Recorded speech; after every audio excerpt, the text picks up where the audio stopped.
ناحەی شێختەویل دەکەوێتە سنووری ئیدارەی گەرمیانەوە و 43 گوند لە خۆی دەگرێت لەگەڵ نزیکەی 500 خێزان. تا ئێستا بە فەرمی کۆبوونی خۆراک و بریکاری خۆراکیشیان نییە.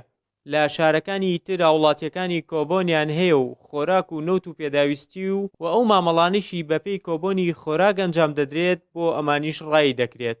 خۆتان ئەزانن وەکالەتی خۆراکمان لە ئێران نییە.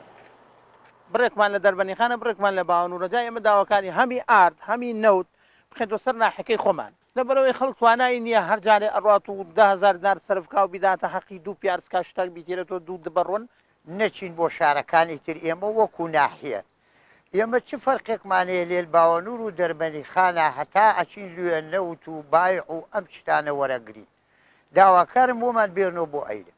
دۆخی خزمەتگوزاری لە سنووری ناحەکە وەک پێویست نییە و بەشێک لە فەرمانگەکانی کە پێویستین بۆ خزمەتگوزاریە سەرەتاییەکانی وەک تەندروستی و شارستانیەکان لە ناحەکەدا بوونی نییە. لە ڕووی خزمەتگوزاریوە بۆمان کریا بڵێم نەکریاوە بەڵام نقصانیشمان زۆرە.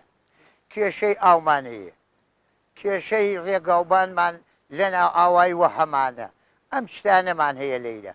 لێراسیانەیەکمان بۆ بکەنەوە بۆی کارەباکە هەم خەسەخانەکەمان هەم وەکو ناحەیە هیچ هینێکی تیانە نەداوا و دەرمانی یاتیا دوو کارمەندیاتیا هەفتەیە 2 جارتێن ئەسعافێکشمان هەیە لێرانەوە بێ ساخکەوتە داواکاری ئەم شتانەمان بۆ دابین کەن ئێمە وەکو ناحەی شێختەویل.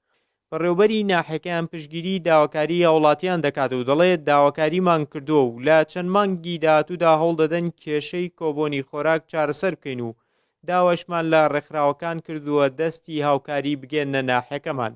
ئێمە هەوڵێکی زۆرماندا لە ڕێگەی وەزارەتی بازرگانیەوە کە بتوانین بۆ نزیکەی 450 خێزانی سنوورەکەمان وەکالەتی هەم خۆراک هەمە ئارد بکەین کە لە زمنیەوە نەوتی سپیشی تایە.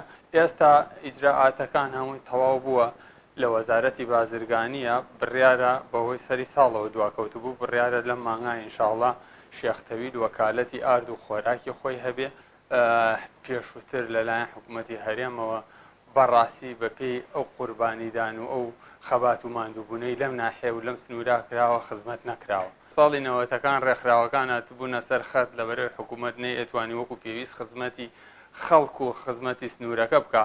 ئێستاش کۆمەڵێ ڕێکخراو هاتوون خۆشبەختانە ئەیانەوێت لەم قەیرانی دارایە کە حکوومەت ناتوانێت وەکو پێویست پرۆژە بکە کۆمەڵێ پرۆژە بکەن. دۆخی هەرێمی کوردستان بە شێوازێکە چاوەڕوانی پرۆژەی لێ ناکرێت بۆ گوندەکان بۆیە جارێکی تر پەنا بۆ ڕێکخراوەکان دەبەنەوە. ڕێبین محەممەد ناحەی شێختەویل شارپرێس.